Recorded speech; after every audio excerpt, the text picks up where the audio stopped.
This is my biomechanics technical model based on a basketball set shot. So what is a technical model? It's the correct steps that a performer should follow to have the perfect technique. So a coach could often use a technical model to compare them with another athlete or with that athlete and see what points of which points of the skill the athlete could need to improve on and what areas they're good within. So as you can see on the screen, this is a technical model for the perfect set shot in basketball.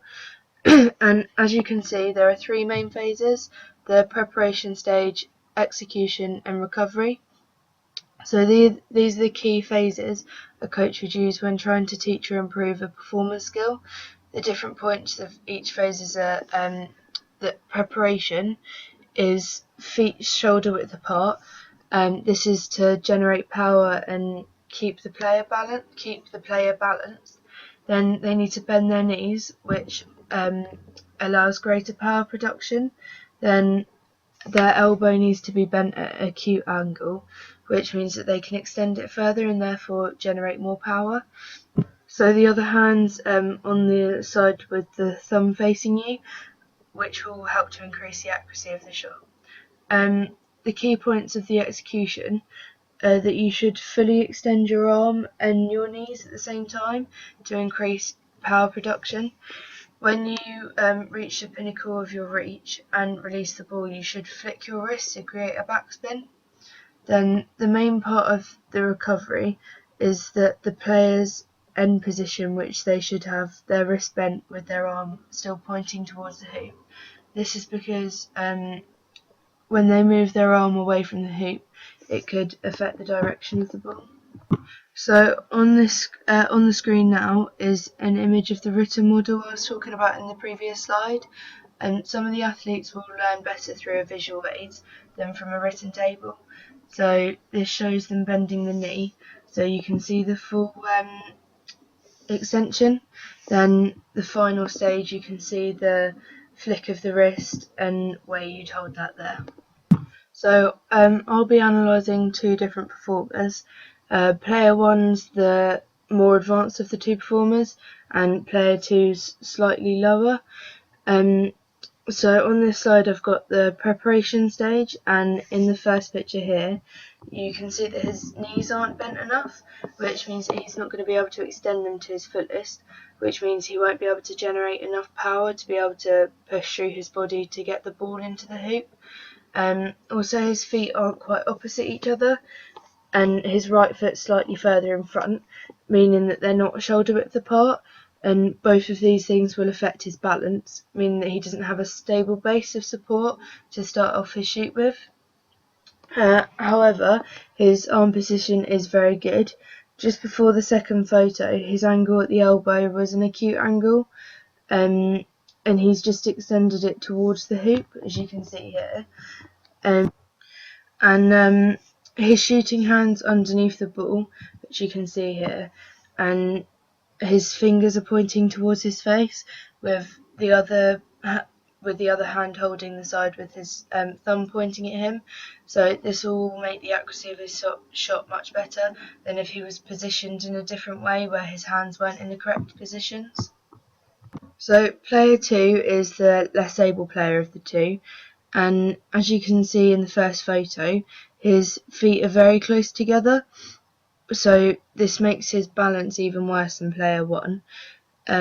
However, his knees are bent a lot more, which is enabling greater extension, so he's able to get the ball further with more power. His hands in the second photo are both in the wrong position. They're both behind the ball. His left hand, which is like his non-shooting hand, is too far underneath the ball, meaning that it's adding to the power, not to the direction that the ball was meant to travel. That would mean that his accuracy would be off and is less likely to score.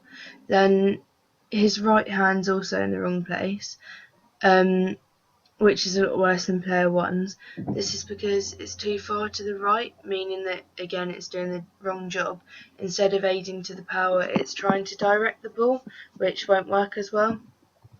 Okay, so on this slide I've got the execution stage, and I've only got one photo of each player side by side. So in the first photo of player 1, you can see that his arm's much higher than player 2, which means that the ball will gain a lot more height as it travels towards the hoop, whereas player 2's arm's very low compared, which that would mean that the ball will travel a lot lower and possibly faster, meaning that ultimately it's less likely to reach the hoop compared to player 1's, where the ball is more likely to take an arched approach to the hoop. So in the technical model, it says that the flick of the wrist should be done in the execution stage, and you can sort of see that in this one, but it's a lot more clear in the next set of photos, and I'll show you in a second. But as you can see, the flick of the wrist on player 2 is only very small, which means that the backspin on the ball isn't going to have as much effect on the speed or on the route in comparison to player 1. Although it's not as visible in this slide, his wrist was a much smaller angle, meaning that the flick was much sharper, and as such, and the backspin would have been much greater. So you can see in this slide a lot more clearly that this player 1's wrist is a lot more of a sharper angle compared to player 2, where the flick of the wrist isn't very visible. So as you can see, the recovery stage for player 1 is a lot more efficient than player 2's.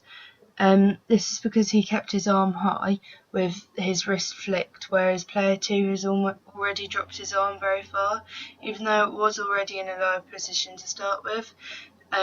This means that him pulling his arm down has had a much greater effect on the overall shot compared to the arch motion that player 1's ball would have taken. So you need to make sure in the recovery stage that your arm's still facing the hoop, otherwise the ball won't go in the right direction, and as you can see for player 1, that's done perfectly. Okay, so I've got a summary of player 1. So the first positive of player 1 is that he's got a strong angle at the elbow joint in the preparation stage, and this allows the ball to be shot further as more power is produced. And the second positive is that he has the correct extension for the arm in the execution stage. This means that the route of the ball will be a lot better and the aim should be more accurate. And the final positive that I've got is that he keeps his arm high in the recovery stage, which means that the ball will go where the player's aimed it, and it won't be pulled down like as if it was dropped down.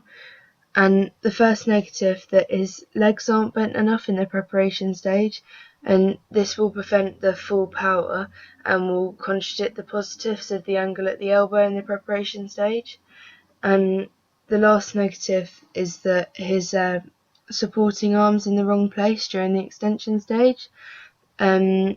This means it can affect the accuracy of his shot, because it won't be as good as directing and angling the ball in the right direction. And the summary for player 2. So the first positive of player 2's is that he was really good at bending his legs in the preparation stage. So using the muscles in the legs fully enables much more power to be produced, and which enables the ball to travel at a further and more powerful distance. The second positive is that he extends the body extends the full body in the execution stage. By fully extending, both the reach and the height of the ball are increased, and the accuracy and the power are also increased, meaning that the ball is more likely to reach and go into the hoop. My first negative for player 2 is that the ball's too low and too close to the player, meaning that the angle at the elbow is wrong, and the athlete will struggle to achieve full extension, so will be unable to get the ball as high or as far. And the second negative is that in the execution phase, the player has their arm too low, so when they shoot, the ball won't go as far or as high, so he'll need to create more power.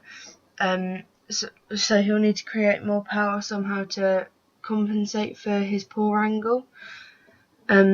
My final negative is that his supporting arm comes down far too early in the recovery stage, so this will put the ball down and across, meaning that the accuracy of the shot will be poor, as the ball won't go anywhere near where the player intended it to go. So overall, you can tell that player 1 biomechanically is most likely better than player 2, but there are traits from both of them that combined together would add up to the perfect model. So thank you for watching.